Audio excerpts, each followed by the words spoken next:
আসসালামু আলাইকুম ওয়া রাহমাতুল্লাহ। যারা নামাজ পড়ছি, নামাজ শেষ করে আর নফলের নিয়ত না করি, সুন্নতের সময় ইনশাআল্লাহ দেয়া হবে। আপনাদের নামাজ চলাকালীন তো আর কথা শুরু করতে পারি না, এই জন্যে দয়া করে নতুন করে কেউ নিয়ত না বাঁধি, আর যারা শেষ করেছে আর কোনো নিয়ত না বাঁধি। শুকরান। আলহামদুলিল্লাহ আলহামদুলিল্লাহ নাহমাদুহু ওয়া নাস্তাঈনুহু ওয়া নাস্তাগফিরুহু ওয়া নু'মিনু বিহি ওয়া নাতাওয়াক্কালু আলাইহি ওয়া নাউযু বিল্লাহি মিন শুরুরি আনফুসিনা ওয়া মিন সাইয়্যাতি আ'মালিনা। من يهده الله فلا مضل له ومن يضلل فلا هادي له، ونشهد أن لا إله إلا الله وحده لا شريك له، ونشهد أن سيدنا وسندنا وحبيبنا وحبيب ربنا وطبيبنا وطبيب قلوبنا وأولانا ومولانا محمدا عبده ورسوله. الحمد لله الحمد لله الحمد لله। উপস্থিত উম্মতের মাথার মুকুট, ওয়াজিবুল ইহতিরাম হাদারাত উলামায়ে কেরাম, আজিজ তালাবা, ধর্মপ্রাণ ধর্মভীরু সম্মানিত মুসল্লিয়ানে আযম, আল্লাহ জাল্লা শানুহু ওয়া আম্মা নওয়ালুহু আমাদের উপর অকৃপণ হাতে দয়া, কৃপা, অনুকম্পা বর্ষণ করেছেন। ফলশ্রুতিতে আমরা তার মহান ঘরে হাজিরি দিতে পেরেছি। হৃদয়ের গভীর থেকে শুকর আদায় করি আলহামদুলিল্লাহ। আমার আপনার মতো, আমার আপনার চেয়ে অনেক বেশি গুণবান, ধনবান, জ্ঞানী, গুণী, বুদ্ধি, বিদ্যা, ঐশ্বর্যে সমৃদ্ধ বহু মানুষ, বহু বান্দা আল্লাহ রয়ে গেছেন, যারা মাবুদের ডাকে সাড়া দিয়ে আজ তার ঘরে উপস্থিত হতে পারেন। মুয়াজ্জিন আজান দেন, মুয়াজ্জিন সাহেব আজান দেন, নিজের বাড়ির দিকে নন, তিনি শুধু ঘোষণা করেন, আল্লাহর পক্ষ থেকে ঘোষণা করেন, হাইয়া আলাস সালাহ, হাইয়া আলাস সালাহ, নামাজের দিকে আসুন, নামাজের দিকে আসুন, হাইয়া আলাল ফালাহ, হাইয়া আলাল ফালাহ, কল্যাণের দিকে আসুন, কল্যাণের দিকে আসুন, সাফল্যের দিকে আসুন, সাফল্যের দিকে আসুন। বুঝিয়ে দেন নামাজের মধ্যেই কল্যাণ এবং সাফল্য নিহিত। ও মুমিন মুসলমান, অনুধাবন করো এবং আল্লাহর ডাকে সাড়া দাও। প্রিয় উপস্থিতি, যদি আল্লাহ রব্বুল আলামিন তৌফিক দান না করেন, বিশেষভাবে বান্দাকে সাহায্য না করেন, তাহলে বান্দা আল্লাহর ইবাদত করতে পারে না। তখনই করতে পারে যখন রব্বুল জালাল আরশে আজিম থেকে তার জন্য পাস ইস্যু করে দেন, আমার ঘরে আসবে। বঙ্গভবনে যেতে হলে পাস লাগে না? প্রেসিডেন্ট মহোদয়ের যে ভবন, সেখানে যেতে হলে পাস লাগে কি লাগে না? তোর কাছে পাস আছে, সে ঢুকতে পারে, না থাকলে যেতে পারে না। তো বঙ্গভবনে ঢুকতে, হোয়াইট হাউসে ঢুকতে, ক্রেমলিনে ঢুকতে যদি বিশেষ পাস লাগে, আরশের মালিক, জমিনের মালিক, আসমানের মালিক, জমিনের মালিক রব্বুল আলামিনের দরবারে, ওনার বাড়িতে, ওনার ঘরে আসবার জন্য পাস লাগে না? সেই পাস আমার আপনার জন্য ইস্যু করা হয়। একটা বারের জন্য গিয়ে কিন্তু রাস্তায় দাঁড়িয়ে থাকিনি, আবেদন করিনি আল্লাহ আমাকে পাসটা দেন। কয়জন আবেদন করেছে, কিন্তু দয়ার মালিক মাবুদ অবারিত করে দিয়েছেন তার পাস, আমাকেও দিয়ে দিয়েছেন, আপনাকেও দিয়ে দিয়েছেন। না চাইলে আসতে পারে না, উনি না চাইলে আসতে পারবে না। এই সাআদাত বজরে বাজুয়ে নেস্তানা বখশাদ খুদায়ে বখশিন্দা। ইবাদত করার সুযোগ লাভ করা, মাওলার আনুগত্যে নিজেকে সমর্পণ করবার সুযোগ পাওয়া, এটা নিজের বাহুবলে সম্ভব হয় না যতক্ষণ পর্যন্ত আল্লাহ রাব্বুল আলামিন সাহায্য না করেন, সে পারে না। আরে ইবাদত তো বহুত পরের কথা। পৃথিবীতে আমি আপনি যে টিকে আছি, কত রকমের আপদ বিপদ, ঝড় ঝঞ্ঝা, কত রকমের প্রতিকূলতার ভেতর দিয়ে আমি আপনি টিকে আছি, আমি আপনি তো কল্পনাও করতে পারি না। কত বিপদের মধ্য দিয়ে আমি আপনি যাই। আমি আপনি যে টিকে আছি কার দয়ায়? তো কায়েম বখদনি সদি কদম জগায়েম মদদ মি রসদম বদম। বুজুর্গ বলেন, তুমি তো একটা কদম টিকে থাকতে পারতা না দুনিয়ায়? অদৃশ্য জগৎ থেকে প্রতি মুহূর্তে তোমার জন্য সাহায্য আর নুসরত আসতে থাকে। ওনার দয়া আর কৃপা অনুকম্পা তোমার উপর বর্ষিত হতে থাকে।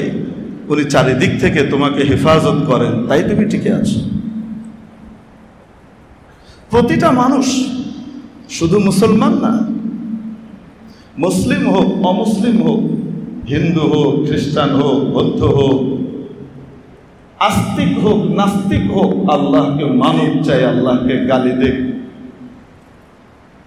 যেই হোক না কেন, দুনিয়াতে জন্মের পরপর রব্বুল আলামিন তার হেফাজতের জন্যে, তাকে পাহারাদারি করবার জন্যে, চারিদিক থেকে তাকে বেষ্টন করে রাখবার জন্য 10 জন ফেরেশতা নিয়োগ করেন, মালায়েকায়ে সিফলিয়া নিয়োগ করে দেন।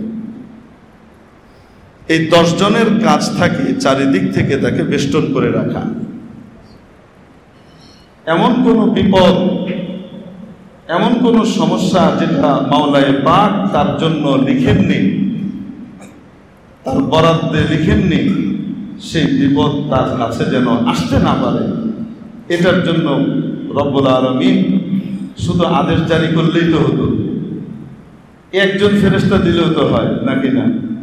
এই যে আমাদের বিচারপতি মহোদয়রা যাওয়া আসা করেন, মন্ত্রী মহোদয়রা যান আসেন, বিভিন্ন সময় দেখি গাড়ির ভিতরে একজন গানম্যান থাকে। একজন গানম্যান থাকলে মোটামুটি, তো দুনিয়ার সমস্ত গানম্যান যদি একসাথে হয় আর একজন ফেরেশতা একদিকে থাকে, কার পাওয়ার বেশি? আল্লাহ এত শক্তি দিয়ে বানিয়েছেন, তো সেখানে আল্লাহ কয়জন ফেরেশতা নিয়োগ করেন? কেন? তুমি আমার প্রিয় আদমের সন্তান হিসেবে জন্মগ্রহণ করেছ। আমি আমার আদমকে বড় ভালোবাসতাম, তার সন্তান হিসেবে তুমি জন্মগ্রহণ করেছো। এই প্রাথমিক সম্মানটুকু তোমাকে সাথে সাথে দিয়ে দেওয়া হয়েছে। যদি তুমি আমার দেওয়া এই সম্মান, আমার দেয়া এই মর্যাদার মূল্যায়ন করো, তাহলে তোমার জন্য শুধু ইহকাল না, এখানেও তোমার জন্য রিজিকের বিশেষ বরাদ্দ দেব, আর আখেরাতে আমার মেহমানখানায় বিশেষ জান্নাতে তোমার জন্য জাগার ব্যবস্থা করে দেব। আমার মেহমানখানায় ঢুকে তুমি মেহমান অনুভব করবে না, এখান থেকে তোমাকে কোনোদিন চলে যাওয়া লাগবে না। দুনিয়ার মেহমান 1 দিন 2 দিন 3 দিন, তারপর বলেন, তারপর আর দাম থাকে। প্রথম দিন বিশেষ খাবারের আয়োজন হয়, টেবিল দস্তরখান ভরা থাকে। দ্বিতীয় দিন একটুখানি কমে, আসলে কমে না, একই থাকে। তৃতীয় দিনও দেখা যায় একই থাকে। চতুর্থ দিনও হয়তো একই থাকে বা একটু কমা শুরু করে। যত দিন যায় তত কি হতে থাকে? কমতে থাকে। हमेशा इज्जत मेहमा बैक खाना नमी मानत, हमेशा इज्जत मेहमा बैक खाना नमी मानत, अगर मानत शबे दीगर नमी मानत। বিখ্যাত একজন বুজুর্গ ছিলেন হাফেজ শিরাজি রহমতুল্লাহ আলাইহি। অদ্ভুত বুজুর্গ ছিলেন, বহুত বড় আলেম ছিলেন, বড় আল্লাহওয়ালা ছিলেন, বড় কবিও ছিলেন। যেমন আমাদের হযরত শেখ সাদি রহমতুল্লাহ আলাইহি একজন বিখ্যাত দার্শনিক ছিলেন, বড় জ্ঞানী ছিলেন, বড় আলেম ছিলেন, বড় কবিও ছিলেন। হযরত হাসান ইবনে সাবিত রাদিয়াল্লাহু তাআলা আনহু নবীজির প্রিয় সাহাবী, নবীজির সভাকবি ছিলেন। যেহেতু ওই সময় ওই যুগে সাহিত্যের বড় জোর ছিল, কাব্য চর্চার বড় জোর ছিল, এবং কেউ কাউকে কাব্য দিয়ে, কবিতা দিয়ে বিভিন্নভাবে ঘায়েল করত। তো নবীজির উপর যে আক্রমণ আসত বিপরীত দিকতে কথিত সুশীলদের পক্ষ থেকে, আবু জেহেলপন্থী কথিত সুশীল এবং সাহিত্যিকদের পক্ষ থেকে যে আক্রমণ নবীর উপরে, ইসলামের উপরে যে আঘাতগুলো আসতো, সেগুলোর জবাব দেবার জন্য নবীজি সাল্লাল্লাহু আলাইহি ওয়াসাল্লাম হযরত হাসান ইবনে সাবিত রাদিয়াল্লাহু তাআলা আনহুকে নিজের মিম্বরে বসিয়ে দিতেন। হাসান, এখানে বসো, এখানে বসে ওদের জবাব দাও। ওরা যেভাবে বলেছে, যে আঙ্গিকে বলেছে, ওরা কাব্য দিয়ে বলেছে, হাসান আমি তো কবি না, তুমি কি করো, কাব্য দিয়ে জবাব দাও। হযরত হাসান ইবনে সাবিত রাদিয়াল্লাহু তাআলা আনহু জবাব দিতে থাকতেন, কবিতায় একের পর এক বলতে থাকতেন, আর নবীজি দোয়া করতেন, আল্লাহুম্মা আইয়িদহু বিরূহিল কুদুস, আয় আল্লাহ জিবরিল দিয়ে আপনি তাকে সাহায্য করেন। এজন্য কাব্য চর্চা খুব খারাপ জিনিস তা নয়, বিষয় হলো চর্চাটা কি সঠিকভাবে হচ্ছে নাকি বেঠিকভাবে হচ্ছে। মানুষের এক একটা কথা হয় তাকে জান্নাতের উঁচু মাকামে নিয়ে যায়, আবার এক দুইটা কথাই তার সমস্ত আমলকে বরবাদ করে দেয়। হাদিস শরীফের মধ্যে এসেছে, সহিহ বুখারীর হাদিস, যুকিরাত ইমরাআতুন ইনদা রাসূলিল্লাহ সাল্লাল্লাহু আলাইহি ওয়াসাল্লাম। একজন নারীর আলোচনা নবীজির দরবারে করা হলো। বিকাসরাতি সালাতিহা, ইয়া রাসূলুল্লাহ সারা রাত নামাজ পড়ে, সারা দিন নফল পড়ে। ওয়া কাসরাতি সিয়ামিহা, রমজানের রোজা তো রাখি, সারা বছর নফল রোজা রাখতে থাকে। ওয়া কাসরাতি সাদাকাতিহা, অকাতরে দান করে, এত ভালো। গায়রা, তবে ইয়া রাসূলুল্লাহ তার মধ্যে ছোট্ট একটা দোষ আছে, ছোট্ট একটা দোষ। সেটা কি? আন্নাহা তুদি জাওয়াতাহা বিলিসানিহা, সে তার মুখ দিয়ে তার প্রতিবেশী নারীকে কষ্ট দেয়। শুধু এতটুকুই তার দোষ, তার মুখ দিয়ে সে তার প্রতিবেশী নারীকে অন্যায়ভাবে কি দেয়? কষ্ট দেয়। রাসূল পাক সাল্লাল্লাহু আলাইহি ওয়াসাল্লাম ফয়সালা দিলেন, হিয়া ফিন্নার, সে জাহান্নামে যাবে। কি অর্থ? তার এই সমস্ত ইবাদত এক পাল্লায়, আর তার এই মুখের দ্বারা প্রতিবেশীকে কষ্ট দেওয়া, মুখের অপব্যবহার, এই মুখের কথাটা, কয়টাই আর কথা সারা জীবনে বলেছে, এই কথাগুলো আরেক পাল্লায়, ওই পাল্লাটা ভারী হয়ে যাবে, নেকির পাল্লা হালকা হয়ে যাবে। কিয়ামতের দিন আমল কাউন্ট করা হবে না, আমলের ওয়েট করা হবে। কিয়ামতের দিন আমলের গণনা করা হবে না, কিয়ামতের দিন আমলের ওজন করা হবে। কোনো একটা আমল যদি ওইটার উপরে আল্লাহর সন্তুষ্টি লেগে যায়, জীবন এর সব কিছু কবুল হবার জন্য যথেষ্ট। আর যদি আল্লাহ না করুন, আল্লাহ না করুন, কোনো একটা আমলের উপরে আল্লাহর নারাজি আর অসন্তুষ্টি লেগে যায়, অ্যাটাচ হয়ে যায় ওটার সাথে, ওটার ওজন এত বেড়ে যাবে, সারা জীবনের নেক আমলগুলো হালকা হয়ে যাবে। এজন্য ছোট থেকে ছোট আমলেরও অনেক দাম। একটা কথা যদি সঠিকভাবে বলে ফেলেছে, আল্লাহর কাছে পছন্দ হয়ে গেছে, নাজাতের কারণ হয়ে যাবে। মহাকবি ফেরদৌসী ছিলেন পারসিক কবি, তাকে মহাকবি বলা হয়। শাহনামা লিখেছেন। শাহনামা মানে এক সময় তো পারস্য অর্থাৎ ইরান কেন্দ্রিক পৃথিবী এক বলয়ে ছিল। এখন যেমন অনেক পরাশক্তি আছে, আমরা যখন ছোট ছিলাম তখন দুটো পরাশক্তি বলা হতো, আমেরিকা, রাশিয়া। এই দুটোকে সবচেয়ে বড় শক্তি বলা হতো এবং পৃথিবীর দেশগুলো এই দুটোর কোনো একটার সাথে খাতির করে থাকতো। আর নিরপেক্ষ নামে কোনো কিছু নেই। যে নিরপেক্ষ থাকতো সে এর কাছেও মের খেত, ওর কাছেও মের খেত। কোনো না কোনো একটা জায়গায় কি করতে হবে, যেতে হবে। তো এরকম ছিল। ওই যুগে রোম এবং পারস্য দুই বলয়ে, একটা কনস্টান্টিনোপল কেন্দ্রিক, আরেকটা ইরান কেন্দ্রিক, এই দুটো মহাশক্তি পরাশক্তিতে গোটা পৃথিবী বিভক্ত ছিল। তো এই পারসিক রাজরাজড়াদের যে বিশাল ইতিহাস আছে, এই সব কিছুকে কবিতার আকারে সাজিয়েছেন, লিখেছেন কবি ফেরদৌসী, শাহনামার লেখক। এজন্য তাকে তারা মহাকবি বলে। ইন্তেকাল হয়ে গেছে,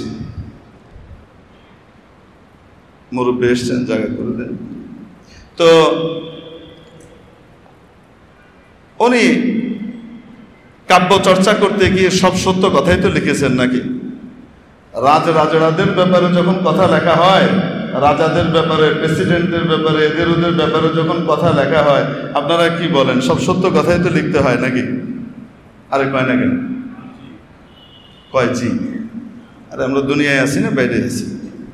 ক্ষমতাসীনের মনোভাবের বাইরে তার সামনে কথা কইলে কল্লা থাকে না, সিস্টেম হয়ে যায়। হ্যাঁ, এই কম বেশ সব যুগেই হয়। এজন্য শেখ সাদি রহমতুল্লাহ আলী বড় দার্শনিক ছিলেন, রাষ্ট্রবিজ্ঞানী ছিলেন। তো উনি চমৎকার এক কথা বলেছেন, খেলাফে রায় ইয়ে সুলতারা ইয়ে জুস্তান বখনে খেশে বাসাদ দাস্তে সুস্তান अगर शाहरोज़रा गोयद शबस्ती बेबीनद गुफ्ते नकमा हो परवी। রাজাবার সাথে সাথে যদি চলতে হয়, তাদের কাছে যদি থাকতে হয়, তাহলে একটা নীতি মাথায় রেখো, যা কয় তাই। এদের খেয়াল খুশি চেঞ্জ হইতে দেরি লাগে না। যা কয় তাই, এর বাইরে কথা কইতে যাও না, তুমি কিন্তু সাইড হয়ে যাবে। হয় সাইজ হয়ে যাবে, নয় সাইড হয়ে যাবে, কিছু না কিছু একটা করবে। তো কি করতে হবে? যদি ভর দুপুরে রাজামশাই বলেন এখন রাত, মধ্য গগনে সূর্য, ভর দুপুর, আর রাজামশাই বলছেন এখন কি রাত, তো তাহলে বেবায়াদ গুফতে নাকমা হো পারুই, তাহলে বলা উচিত হলো, তখন বলতে হবে জি জি জি, চাঁদও দেখা যাচ্ছে, তারাও দেখা যাচ্ছে, ঝিলমিল করছে আকাশ। সে শুধু দাবি করেছে রাত, আপনাকে বলতে হবে কি চাঁদ তারা দেখা যায়, তাহলে আপনি কাছে থাকতে পারবেন, তাহলে পুরস্কৃত হবে, নাহলে তিরস্কৃত হবে। দুনিয়াতে এই রেওয়াজ শুধু এক যুগের না, বিভিন্ন যুগে যুগেই এটা চলে আসছে, বহু হাজার বছর থেকেই সাধারণত এরকমই হয়। তো রাজা বাদশাদের দরবারে থেকে যারা কাব্য চর্চা করে, সব সত্য কথা বলা যায়? হ্যাঁ না মিছে কথা কওয়া লাগে? তো মিছে কথা কইলে আল্লাহ তো খুব খুশি হয়, কি করেন আপনারা? মিথ্যা কথা একটু কইলে একটু মানে আল্লাহ খুশি হন? একটা মিথ্যা কথা, কয়টা? হাদিস শরীফের মধ্যে আসে, একটা মিথ্যা কথার কারণে মানুষের মুখ থেকে যে দুর্গন্ধ বের হয়, ফেরেশতারা তার কাছ থেকে 1 মাসের দূরত্ব চলে যায়। রহমতের ফেরেশতা তার কাছে আসতে চায় না, কারণ তার মুখ থেকে মিন নেতানি ফামিহা, তার মুখের থেকে যে দুর্গন্ধ বের হয়, এটা মিথ্যার দুর্গন্ধ। সয়ারেজ লাইনের দুর্গন্ধ আছে না, পচা ময়লার দুর্গন্ধ আছে না? একই টাইপের না ভিন্ন ভিন্ন? বলেন না কেন? ইউরিনের প্রস্রাবেরও তো দুর্গন্ধ আছে, অন্যগুলোর মতো একই রকম না ভিন্ন? স্টুলের দুর্গন্ধ আছে না নাই? একই রকম না ভিন্ন? তো ঠিক তেমনি ভাবে এক এক বদ আমলের এক এক রকমের দুর্গন্ধ, এক এক নেক আমলের এক এক রকমের সুগন্ধি। হাদিস শরীফের মধ্যে এসেছে না, কোনো ব্যক্তি যখন মনে মনে কোনো ভালো কাজের নিয়ত করে, সাথে সাথে ফেরেশতা সেটা সে করেছে বলে লিখে দেন। আল্লাহ তাআলা আদেশ করেন, নিয়ত করেছে লিখে দাও, করে ফেলেছে। আর যদি করে ফেলে তাহলে 10 গুণ বেশি সওয়াব দিয়ে লেখা হবে মিনিমাম। সুবহানাল্লাহ। কিন্তু যদি গুনার নিয়ত করে, যতক্ষণ সে গুনাহটা না করবে ততক্ষণ পর্যন্ত তার গুনাহ কি করা হয় না, লেখা হয় না। তো ছোটবেলায় মনে মনে বড় প্রশ্ন ছিল, তো ফেরেশতা বুঝে কেমনে? কারণ কোরআন শরীফের ভিতরে তো আছে ইন্নাল্লাহা আলিমুম বিযাতিস সুদূর, মনের ভিতরে কি চলে সেটা একমাত্র শুধু কে জানে, আর কেউ তো জানে না। তো ফেরেশতা বুঝবে কেমনে যে আমি ভালো কাজের নিয়ত করেছি না খারাপ কাজের নিয়ত করেছি?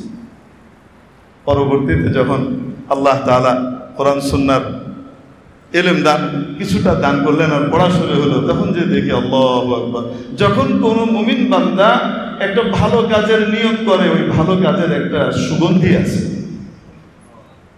ওই সুগন্ধি ফেরেশতা পেয়ে যায়, নিয়ত করার সাথে সাথে লেগে ফেলে। পচা কাজের যখন নিয়ত করে তো তখন তার একটা দুর্গন্ধ আছে। তো আলাদা সুগন্ধি আলাদা দুর্গন্ধ, এই বিষয় আছে না নাই? আছে। মানুষের মিথ্যা কথারও একটা আলাদা দুর্গন্ধ আছে, এটা এত ভয়ঙ্কর যে এই দুর্গন্ধের কারণে রহমতের ফেরেশতা তার কাছ থেকে কতদিনের দূরত্বে চলে যায়? 1 মাসের দূরত্বে চলে যায়, সে আসতে চায় না। তো রাজা বাদশার দরবারে যখন কেউ স্তুতি গাথা গায়, কাব্য রচনা করে, সব সত্য বলে না, কিছু মিথ্যাও বলতে হয়, মিথ্যাও তো বলে। ইন্তেকাল হয়েছে, ইন্তেকাল হওয়ার পরে কেউ স্বপ্ন দেখছে, মহাকবি ফেরদৌসিকে স্বপ্ন দেখছে, ফেরদৌসি আল্লাহ আপনার সাথে কি আচরণ করেছেন। অনেক সময় দেখবেন আমাদের কোনো আত্মীয় স্বজন ইন্তেকাল করলে আমাদের আত্মীয় স্বজনদের ভিতরে, নিকট আত্মীয়দের ভিতরে কেউ না কেউ ওনাকে অনেক সময় স্বপ্ন দেখে ফেলে। আগেকার মানুষ একটু বেশি দেখতেন, এখনকার মানুষ একটু কম দেখে। আগেকার মানুষের দিল পরিষ্কার বেশি ছিল, গুনাহ কম ছিল, গুনাহের উপকরণও কম ছিল, নেকি বেশি ছিল। এজন্য হৃদয় আর হার্ট পরিষ্কার হওয়ার কারণে, শক্তিশালী হওয়ার কারণে ওই জগতের সাথে কানেকশন দ্রুত হতো, আল্লাহ তাআলা দেখাইতেন বেশি। এখন একটু কম হয়, এখনো হয় না তা না, অনেক সময় স্বপ্নে দেখি কি দেখি না যে অমুক এই অবস্থায় আছে, খুব সুন্দর বাগানে হেঁটে বেড়াচ্ছে, অথবা চেহারাটা বিভৎস হয়ে গেছে, কেমন যেন অস্থির হয়ে আছে, স্বপ্ন দেখে কি দেখে না? তো দেখেছে স্বপ্নে। তো দেখার পরে জিজ্ঞেস করেছে, ফেরদৌসি আপনার সাথে আল্লাহ কি আচরণ করেছেন? তো ফেরদৌসি বললেন, আমার রূহ কবজের পরে নিয়ম অনুযায়ী তো 2 জায়গার কোনো এক জায়গাতে নিয়ে যেতে হয়, হয় লিনে নয় জিনে। বিশেষভাবে অনেক সময় আল্লাহ তাআলা কাউকে বলে নাই ওখানে নেওয়ার আগে সামনে আনে, এটা আল্লাহর ইখতিয়ার আছে না, এটা জেনারেল নিয়ম। আরেকটা মাঝে মাঝে আল্লাহ কি করেন, বিশেষ আইন প্রয়োগ করেন। তো আমাকে আল্লাহর সামনে উপস্থিত করা হলো, যখন উপস্থিত করা হলো তার উলুদু ফারাইসি, আমার বুক, আমার পাঁজর কাঁপছিল, আমার পাঁজর কাঁপছিল। কি হবে আমার? আমি তো শেষ, আমি তো শেষ, আমার কি হবে? তো আল্লাহ তাআলা বললেন, ফেরদৌসি কি আশা করো? আমি বললাম, ইয়া আল্লাহ আপনার রহমত ছাড়া কোনো গতি নেই, আমার যা আছে আমল তা দিয়ে তো জাহান্নাম ছাড়া আর কোনো উপায় নেই, কিন্তু আপনার রহমত ছাড়া কোনো গতি নেই।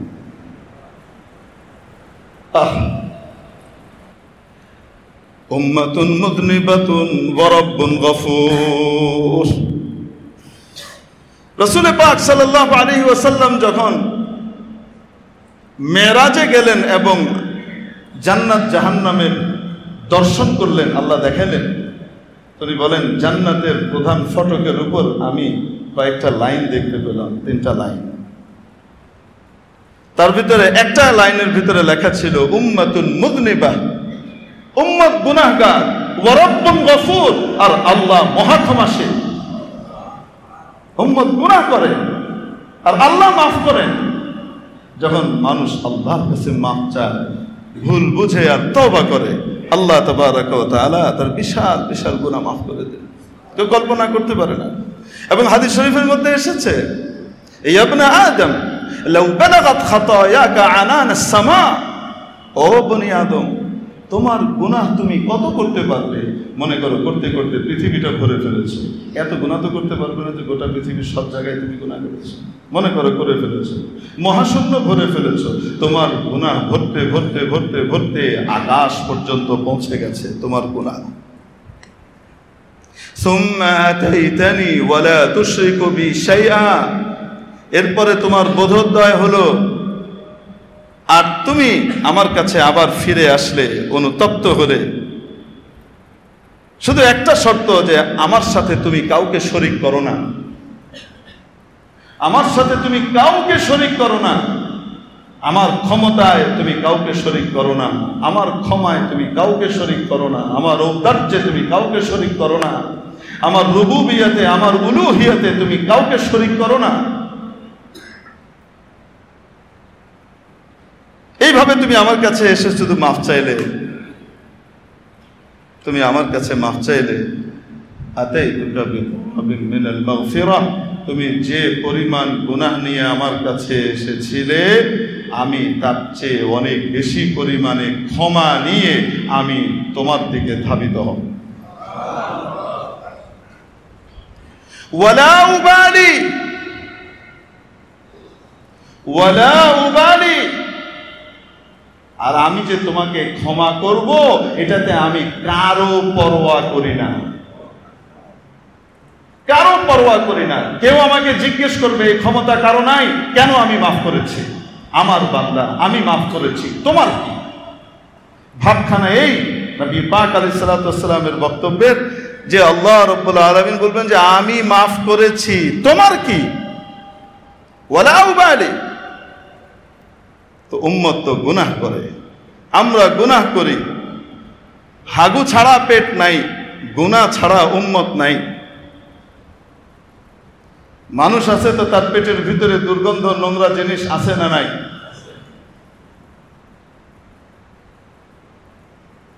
আছে না নাই?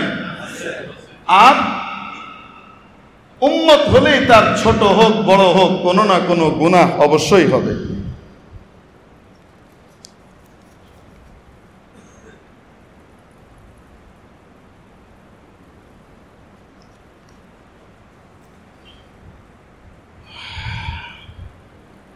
যে কোনো গুনাহ আল্লাহর কাছে মাফ চাইলে আল্লাহ রাব্বুল আলামিন কি করে দেন? আল্লাহ কি করেন? মাফ করে দেন। তবে হ্যাঁ, যদি কেউ কারো হক নষ্ট করে, কোনো বান্দার হক নষ্ট করে থাকে, কোনো বান্দার হক যদি কেউ নষ্ট করে, যতক্ষণ ওই বান্দা মাফ না করেন আল্লাহ তাআলা ততক্ষণ মাফ করেন না। এজন্য এটা একটা বড় ইম্পর্টেন্ট বিষয় যে কোনো সময়, যে আমি যেমন আমার ইবাদত করব, আল্লাহর সন্তুষ্টি অর্জন করব, ঠিক তেমনি ভাবে আল্লাহর হক রক্ষার সাথে সাথে বান্দার হকও আমরা কি করব? ইনশাআল্লাহ রক্ষা করব। হাদিস শরীফের মধ্যে আসে, একদিন নবী সাল্লাল্লাহু আলাইহি ওয়াসাল্লাম জিজ্ঞেস করলেন, বলো তো বড় মিসকিনকে, বড় অসহায়কে বলো তো। তা আমরা যেমন বলি তেমনই তারা উত্তর দিলেন, ইয়া রাসূলুল্লাহ, যার কাছে কিছু নাই, নিঃস্ব অসহায়, সে মিসকিন। কেউ কেউ বললেন আল্লাহ এবং তার রাসূলই ভালো জানেন। নবী পাক সাল্লাল্লাহু আলাইহি ওয়াসাল্লাম উত্তর দিলেন, না, সে ব্যক্তি বড় মিসকিন না যার কাছে ধন সম্পদ, টাকা পয়সা, ঘর বাড়ি কিছুই নাই। বড় মিসকিন, বড় অসহায় তো ওই ব্যক্তি যে ব্যক্তি কিয়ামতের দিন আসবে, দৃষ্টির শেষ সীমা পর্যন্ত তার নেক আমল, নেক আমলের পাহাড়। কাউকে গালি দিয়েছে, কারো উপর জুলুম করেছে, কারো হক নষ্ট করেছে, কারো জমি কেড়ে নিয়েছে, কারো দোকান দখল করে নিয়েছে, কাউকে কষ্ট দিয়েছে মুখ দিয়ে, হাত দিয়ে বা অন্য কোনো ভাবে, অন্যায়ভাবে, এরা সব এসে হাজির হবে। এসে আল্লাহর কাছে বলবে, ইয়া রব্বি আদ্দি হক্কি, ইয়া রব্বি আদ্দি হক্কি, আয় আল্লাহ, আজকে তো ইনসাফ বুঝে নেবার দিন, আপনি আমার হক আমাকে কি করেন? বুঝিয়ে দেন। তো আল্লাহ তাআলা ডাকবেন, ওর হক দিয়ে দাও। তুমি যে জমি নিয়ে গিয়েছিলা, এখন তার জমিটা দিয়ে দাও। মেরে ভাই, আমাদের ভিতরে অনেকে আছে আল্লাহ রাব্বুল আলামিন বন্টন করে দিয়েছেন, বাবা অথবা মা যদি দুনিয়া থেকে বিদায় নেয়, তাহলে সন্তানদের ভিতরে ভাগ হবে কিভাবে? বোন যা পাবে ভাই তার দ্বিগুণ পাবে। এইভাবে আল্লাহ কি করে দিয়েছেন? বন্টন করে দিয়েছেন। আমাদের ভিতরে অনেকে আছে বিভিন্নভাবে ইনিয়ে বিনিয়ে বোনের হকটা আর দেয় না, ইনিয়ে বিনিয়ে সিস্টেম করে বোনের হক দেয় না। শহরে হয়তো কম আছে, আমি জানি না, গ্রামে তো বিপুল পরিমাণে আছে। আরে আসলে তো আমাদের বাড়িতে উঠবি, নেই তো খাবি, নেওয়ার দরকার কি, এটা নেওয়া কুফা, এই সেই কত রকমের ওয়াজ আছে। বোনের হক দেয় না, এরকম লোক দুনিয়াতে আছে না নাই? আছে না নাই? ওহো ইন্নামা ইয়াকুলুনা ফি বুতুনিহিম নারা, পেটের ভিতরে আগুন পড়ছে, আগুন, অন্য কিছু না। কিয়ামতের দিন আগুনে যাওয়া লাগবে এটার কারণে। ইন্নামা ইয়াকুলুনা ফি বুতুনিহিম নারা ওয়া সায়াসলাউনা সাঈরা, পেটের ভিতরে আগুন ধরছে এবং কিয়ামতের দিন অতি সত্বর তারা জাহান্নামের ভিতরে ঢুকবে, প্রজ্বলিত আগুনের ভিতরে ঢুকবে। আবার এমনও আছে আইনের হাইকোর্ট দেখিয়ে আল্লাহ যা বরাদ্দ দিয়েছেন, বোন যা পাবে ভাই তার দ্বিগুণ পাবে, এই নিয়মকে বাদ দিয়ে সরকারি হাইকোর্ট দেখাইল সমান সমান, সমান সমান আল্লাহর কথাকে বাদ দিয়ে ফেলে দিয়ে ভাইয়ের কাছ থেকে ঠেলে সমান সমান ভাগে নিয়ে নিল। যেটা নিল অতিরিক্ত সেটা কি তার বৈধ না অবৈধ? হারাম, গুনাহ। সতর্ক থাকা উচিত। যদি আমার কাছে আমার বোন কোনো হক পেয়ে থাকে বা আমার কাছে আমার ভাই হক পেয়ে থাকে, তাহলে তার হক যেন আমি দুনিয়াতে থাকতেই বুঝিয়ে দিই, নাহলে কিয়ামতের দিন বড় বিপদ হয়ে যাবে, বড় বিপদ হয়ে যাবে, কেউ থাকবে না সাহায্য করার। মেরে মুহতারাম দোস্ত, তো বলছিলাম যে হাদিস শরীফের মধ্যে এসেছে যে কোনো ব্যক্তি যখন গুনাহ করে আর আল্লাহর কাছে তওবা করে, আল্লাহ তাকে কি করে দেন?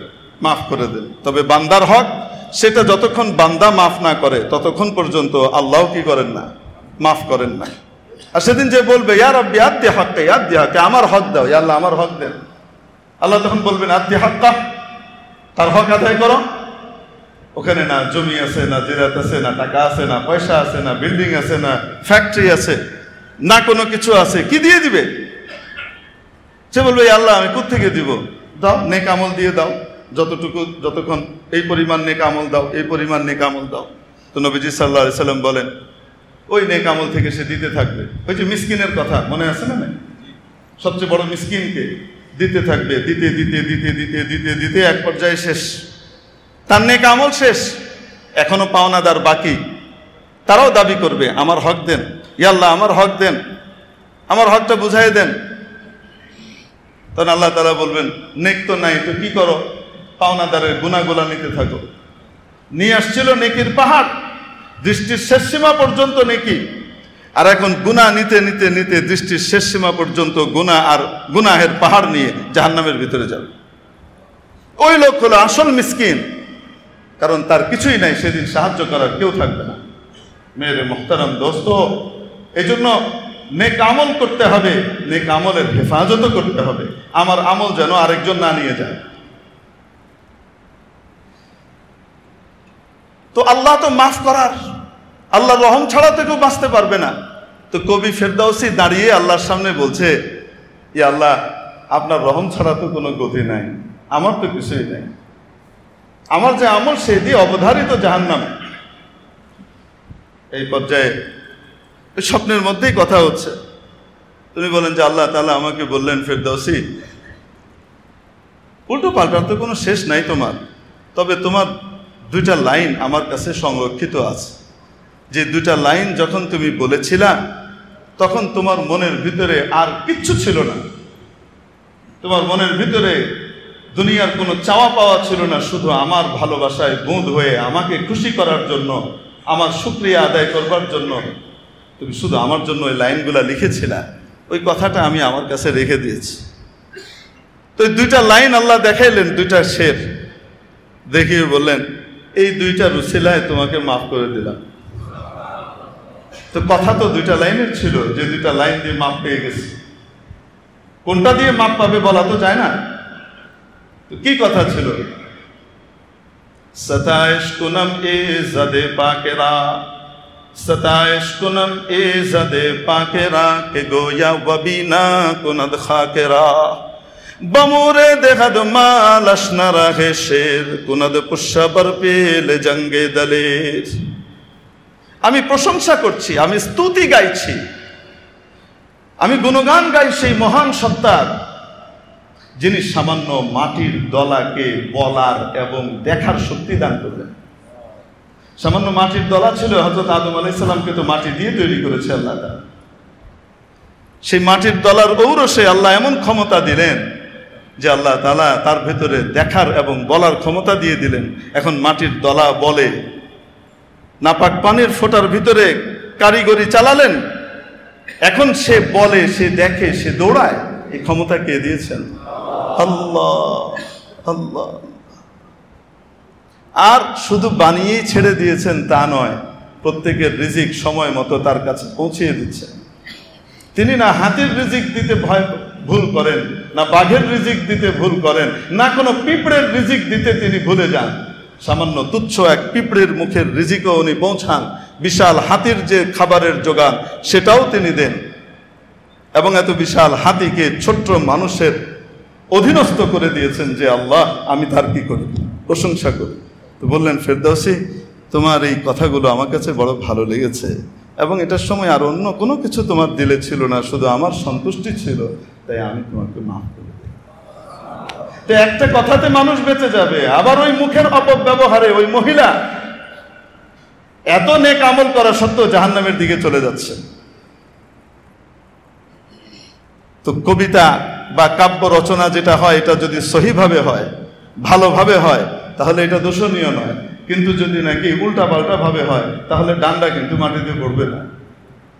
আমাদের বিদ্রোহী কবি নজরুল ইসলাম মরহুম কবিতা লিখেছেন, তো দুনিয়াতে কত কিছুই তো লিখেছেন। বলবীর, জি, চির উন্নত মমশির। ওরে বাপ রে বাপ।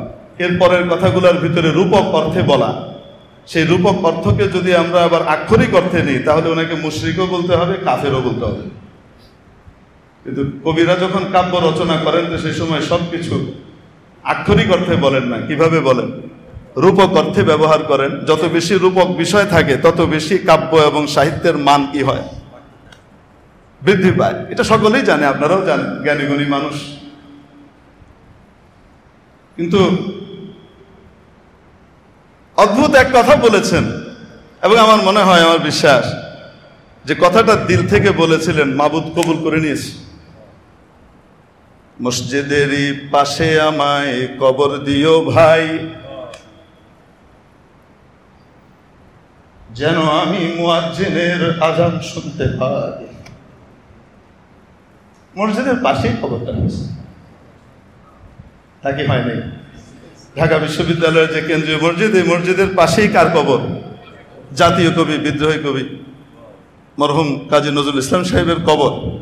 কবর তো কত জনের কত জায়গায় হয়েছে, নজরুলের কবর মসজিদের পাশে হলো। হয়তো আল্লাহ রাব্বুল আলামিন তার ওই কথাটা কবুল করে নিয়েছিলেন। কার কোন কথা আল্লাহ কখন কবুল করে নেন বলা যায় না। এজন্য রাসূলুল্লাহ সাল্লাল্লাহু আলাইহি সাল্লাম উম্মতকে শিখিয়েছেন, সন্তানদেরকে বদদুয়া দিবে না, গালিগালাজ করবে না। মাঝে মাঝে বাবা মা রেগে যান, রেগে গিয়ে কি করেন? অনেক কথা রেগে মেগে বলে ফেলেন। কি ফেলেন? মরতে পারিস না, তোর চেহারা দেখতে চাই না। ট্রাকের তলায় গিয়ে মরতে পারিস না, ঠিকই ট্রাকের তলায় গিয়ে মরে গেছে। সে ট্রাকের তলায় যায় নাই, ট্রাক তার উপরে চলে আসছে। কোত্থেকে আসলো? ওই যে যেই সময় বদদুয়াটা দিয়েছে, দোয়া কবুলের সময় ছিল, উপরে চলে গেছে। এজন্য কখনো এমন বদদুয়া দিতে নাই যেই বদদুয়া দিয়ে আমার সন্তানের জন্য মহা অকল্যাণ চলে আসে। মেরে মুহতারাম দোস্ত, আজিজ ও বুজুর্গ, এই জন্য বলছিলাম যে কোনো নেক কাজ যখন বান্দা করে, তো সেটা আল্লাহর শক্তি ছাড়া বান্দা করতে পারে না। আল্লাহর সাহায্য নেক কাজের মধ্যে তো লাগেই। দুনিয়ায় টিকে থাকতেও আল্লাহর কি লাগে? সাহায্য লাগে। সাহায্য ছাড়া পারা যায় না। যে 10 জন ফেরেশতা আল্লাহ নিয়োগ করে রেখেছেন, যে বান্দা, আমার বান্দাকে তারা কি করবে? হেফাজত করবে। যে বিপদ আপদ, যে মাকরুহাত আমি তার উপরে লিখে রাখি নাই, সেগুলো থেকে তাকে বাঁচাবে। এরকম অনেক ঘটনা বিভিন্ন সময় ঘটে। পিছন থেকে আল্লাহ তাআলা বান্দাকে হেফাজত করেন, সেভ করেন। কতভাবে সেভ করেন বান্দা কল্পনাও করতে পারে না। হযরত জুনায়েদ বাগদাদী রহমতুল্লাহ আলাইহির নাম আপনারা শুনেছেন, বিখ্যাত বুজুর্গ ছিলেন। জুনায়েদ বাগদাদী রহমতুল্লাহ আলাইহি শুরু জমানায় বড় বুজুর্গ ছিলেন না, জাতীয় বীর ছিলেন, পালোয়ান ছিলেন। তো সকালবেলায় উনি ব্যায়াম করতেন এবং ইরাকের দিজলা নদীতে সাঁতার কাটতেন। আপনারা জানেন সুইম করা এটা বহুত বড় একটা ব্যায়াম, এমন একটা ব্যায়াম যেটাতে শরীরের সমস্ত অর্গানগুলো কি করে, ফাংশন করে। তো ব্যায়াম করতেন প্রতিদিন, সাঁতার কাটতেন 1-1.5 ঘন্টা।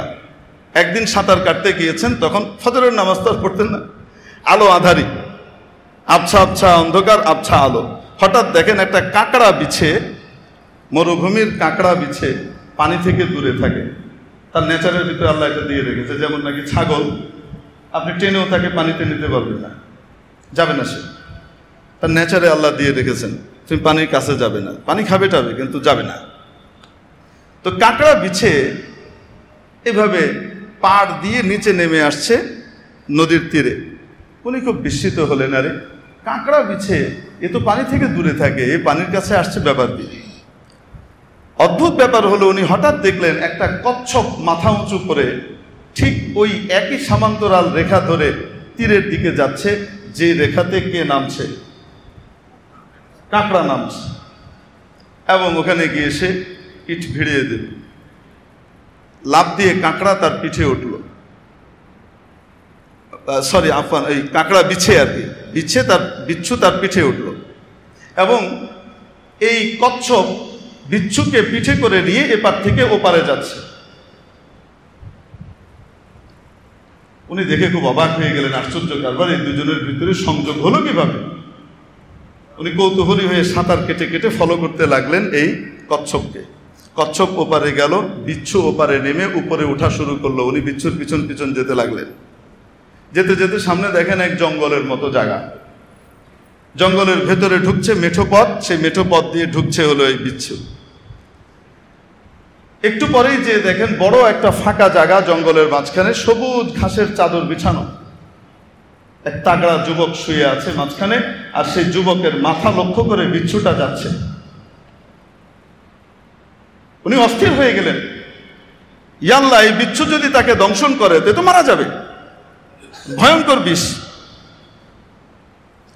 মরুভূমির বিচ্ছুর বিষ এটা সাপের বিষের মতো ভয়ঙ্কর। তো যাচ্ছে পিছন পিছন, উনি দৌড়াতে লাগলেন। উনি যতই দৌড়ান, একটা পর্যায়ে দেখেন দূরত্ব ওনার কাঁকড়া বিচ্ছুর এবং বিচ্ছু আর ওই যুবকের মাঝখানে দূরত্ব পার করতে পারবেন না। হাল ছেড়ে দিলেন অসহায় অবস্থায়, বাঁচাতে পারলাম না যুবককে। এরই ভিতরে হঠাৎ দেখেন বিচ্ছু যখন কাছাকাছি গিয়েছে, কোত্থেকে এক বিষধর সাপ ওই যুবকের মাথার কাছে এভাবে ফনা তুলেছে। উনি মনে মনে বললেন, আল্লাহ, এই যুবককে মারার জন্য তো এই সাপই যথেষ্ট ছিল, ওই পার থেকে বিচ্ছু আনার কি দরকার ছিল? এখন ওনার দেখা শেষ হয় নাই। মুহূর্তের ভিতরে দেখেন যখন 1-2 হাত দূরে এই বিচ্ছু, হঠাৎ সে লাফ দিয়ে ওই সাপের মাথার ভিতরে ফনা যেখানে তুলেছে ওখানে সে কামড়ে ধরেছে, এবং সাপ ওই বিচ্ছুর দংশনে পাশে পড়ে ছটফট করতে করতে মারা গেল। যুবক ঘুমিয়ে আছে। বিচ্ছু আবার ফিরতি পথ ধরল। নদীর পাড়ে এসে যখন সে নিচে নামলো, কোত্থেকে কচ্ছপ এসে পিঠ ভাসিয়ে দিল, পিঠে চড়লো, ওই পারে সে চলে আসলো নিজের পাড়ে। কচ্ছপ চলে গেল, বিচ্ছু চলে গেল। মেরে মোহতারাম দোস্ত, জুনায়েদ বাগদাদী এই ঘটনা দেখে আল্লাহর কাছে তওবা করলেন, ইয়া আল্লাহ, এই যুবক জানেও না যে তাকে হেফাজত করবার জন্য এই পারে কেউ ছিল না, এক সাপ তাকে দংশন করবে কপালে লেখা ছিল, কিন্তু আবার আল্লাহ তাকে বাঁচাবেন এটাও লেখা ছিল। তো তাকে এপার থেকে যেহেতু কেউ রক্ষা করার নাই, ও পার থেকে তুমি বিচ্ছুকে আনিয়েছো। যুবক তো জানেও না কত পরিকল্পনা তুমি করেছো, কত মেকানিজম করেছো। মেরে মোহতারাম দোস্ত, আমি আপনি দুনিয়াতে টিকে আছি, জেহায়েব মাদাদ মীর সাদ্দাম বাদাম, প্রতি মুহূর্তে মুহূর্তে নিঃশ্বাসে নিঃশ্বাসে আল্লাহ রাব্বুল আলামিনের সাহায্য আর নুসরত আসে, তাই আমরা বেঁচে আছি, টিকে আছি। নাহলে দুনিয়াতে তো টিকতেই পারতাম না, বিপদ সংকুল দুনিয়ায়। ইবাদত তো বহুত পরের কথা। রব্বুল আলামিন আমাদেরকে এখানে এনেছেন, মসজিদের ভিতরে এনেছেন, আল্লাহর ঘরে এনেছেন, এটা কার দয়া? এই জন্য এই দয়ার শুকর আদায় করব, তাহলে আল্লাহ তাবারাকা ওয়া তাআলা আমাদেরকে দুনিয়া আখিরাতে ইজ্জত দান করবেন, বারবার মসজিদে আসবার তৌফিক দান করবেন, এবং বারবার ওনার ঘরের পাশ আমাদের জন্য ইস্যু করবেন। আল্লাহ তাআলা আমাদেরকে আমল করবার তৌফিক দান করেন, দুনিয়া আখিরাতে ইজ্জত সম্মান নসিব করেন। এক ভাই আমার কাছে একটা চিরকুট পাঠিয়েছেন। এই চিরকুটটি ডক্টর আব্দুল আলিম সাহেব লিখেছেন, যেহেতু জনসংশ্লিষ্ট বলা উচিত।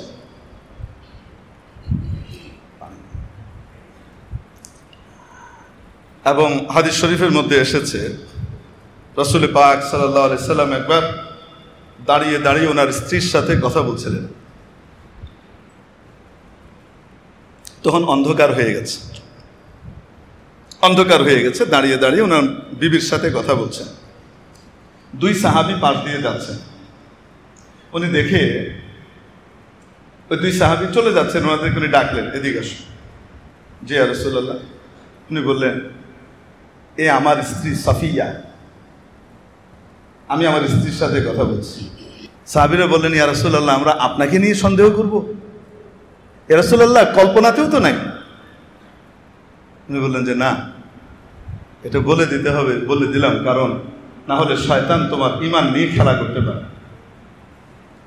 আমাকে যে প্রশ্নটা এক ভাই করেছেন, এখানে প্রশ্ন হলো যে খতিব সাহেব হুজুর, আমাদের আগের ইমাম সাহেব চলে গেলেন কেন? আলহামদুলিল্লাহ, চলে যাননি, আমার জানা মতো যাননি। ঘটনা যেটা হয়েছে আপনারা তো সবাই জানেন, কিছু বলার কিছু নাই। আল্লাহ তাবারাকা ওয়া তাআলা বিভিন্ন পরীক্ষায় মানুষকে ফেলে, সেই পরীক্ষায় অনেকে অনেক কিছু বাধ্য হয়ে চাপে পড়ে অনেক ডিসিশন নিতে মানুষ বাধ্য হয়।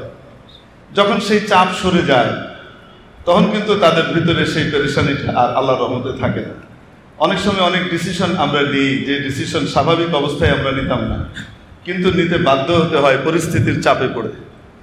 বিগত 16 বছর 15 বছর বা তার আগেও বিভিন্ন সময়ে মানুষের জীবনে এরকম অনেক চাপ আসে কি আসে না, এরকমই একটা চাপের শিকার হয়ে আমার ব্যাপারে একটা সিদ্ধান্ত তখন দেয়া হয়েছিল। যেটাই হোক, তো আমি তখন ভেতরে ছিলাম, আপনারা জানেন, কিছুদিন রয়্যাল গেস্ট হাউসে, মেহমানখানায়, জেলখানায়। কোনো চুরি ডাকাতি করে যায়নি, আল্লাহর রহমতে হক কথা বলে গিয়েছি। এই জন্য আল্লাহর রহমতের শুকরিয়া আদায় করি যে হকের উপরে আল্লাহ রেখেছেন, আল্লাহ এই জন্য কবুল করেছেন, এই জন্য আল্লাহর মহাশুকর। তো পরবর্তীতে সব কিছুরই পট পরিবর্তন যখন হয়ে যায়, তখন ওরকম অবস্থা তৈরি হয়। 5ই আগস্টের ব্যাপার আপনারা সকলেই জানেন। সেদিন সারা দেশের ভিতরে যে অবস্থা ছিল, কেউ কারো নিয়ন্ত্রণে ছিল না। যাই হোক, এখানে আমাদের যখন 5ই আগস্টে আমি বাড়িধারা মাদ্রাসা থেকে আমার বাচ্চাদেরকে নিয়ে সবাই বিজয় মিছিলে যাচ্ছে, তো আমি রিক্সায় করে ওদেরকে নিয়ে এসেছি, কোনো গাড়ি ঘোড়া তো নাই।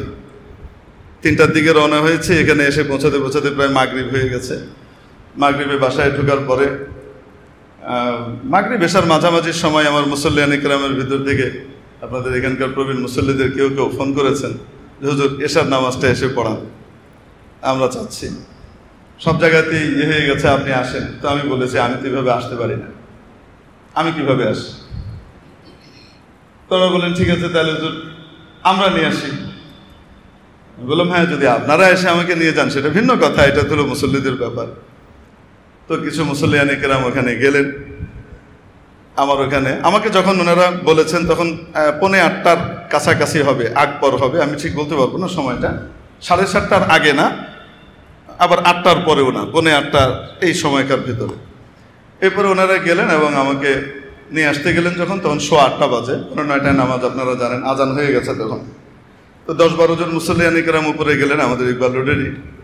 তো আমি ওনাদের সাথে নামলাম, নেমে দেখি আরও হয়তো 30-40 জন মানুষ নিচে দাঁড়িয়ে আছে। তাদের মধ্যে কাউকে কাউকে আমি চিনি, আমার এখানকার মুসল্লি ইকবাল রোডেরই, আবার কাউকে কাউকে আমি চিনি না। আপনারা জানেন ওই দিনটা আসর মাগরিব এশার এই সময়টা পুরা গণভবনকে কেন্দ্র করে যে উত্তাল পরিবেশ ছিল, গোটা ইকবাল রোডে তো ভর্তি মানুষ ছিল, সব হাঁটাচলা করেছে।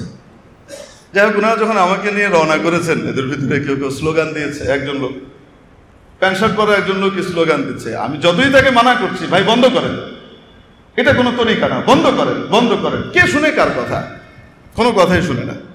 শেষে আস্তে আস্তে এই পর্যন্ত এসেছে, যখন মসজিদ কম্পাউন্ডে ঢুকেছে, ঢুকার পরে যখন তখনও স্লোগান দিচ্ছে, মসজিদে ঢুকেনি, কম্পাউন্ডে বাইরে।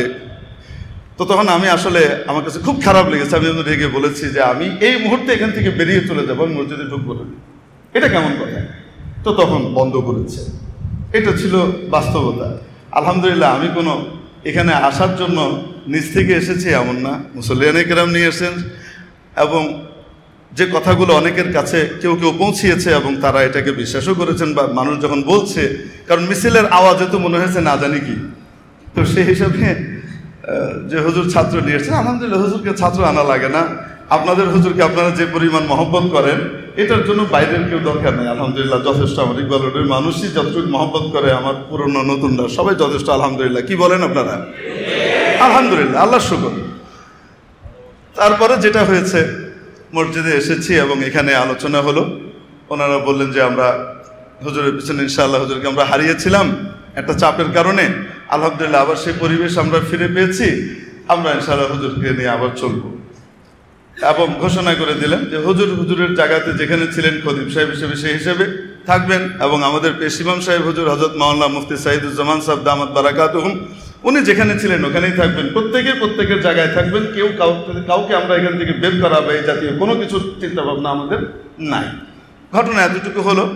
নামাজের পরে বিভিন্ন জন আলোচনা পেশ করলেন, আমিও আলোচনা করলাম, আমাকে আলোচনা করতে দেওয়া হলো। এরপরে আমি হযরত মুফতি সাইদুজ্জামান সাহেব দামাত বারাকাতুহুম, বয়সে যদিও আমার ছোট, কিন্তু আমার সাথে অনেক হৃদ্যতাপূর্ণ সম্পর্ক ওনার। হৃদ্যতাপূর্ণ সম্পর্কটা এমন যে উনি আমাকে বড় ভাইয়ের মতো দেখেন, আমি ওনাকে ছোট ভাইয়ের মতো দেখি, এবং আমরা ভাইয়া ভাইয়া বলেই বলি। সামনাসামনি আপনাদের সামনে প্রোটোকল অনুযায়ী আমি ওনাকে আপনিই বলি, কিন্তু পিছনে যখন আমাদের কথা হতো আগেও, তো সেটা তুমি আপনিই হতো, ভাইয়ের ভিতরে যেটা হয়।